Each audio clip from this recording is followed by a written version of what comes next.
Welcome to Burlap Teachers. Enjoy the video. You begin by gathering essentials and taking the first actionable steps. Update drivers and capture the failure. First, note your GPU make, model, and current driver version. This helps avoid wrong installs. Next, reproduce the problem once and record or benchmark to compare later. Then create a system restore point and backup key files so you can revert if needed. Once done, you'll be prepared to change settings, swap drivers, or test hardware without losing data or adding confusion. You now perform the diagnostic middle steps to pinpoint the root cause.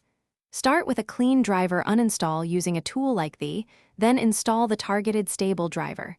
This eliminates residue conflicts.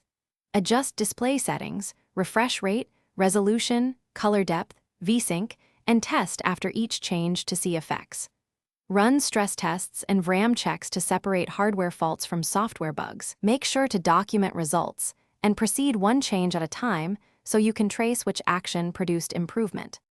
You finish by confirming the repair and preparing for fallback options.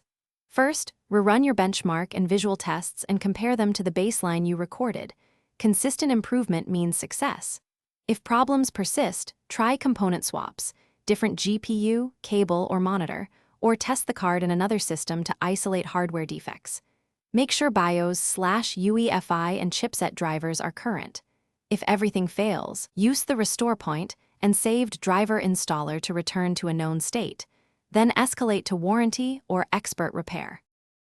Thanks for watching. Consider subscribing if this video helped you.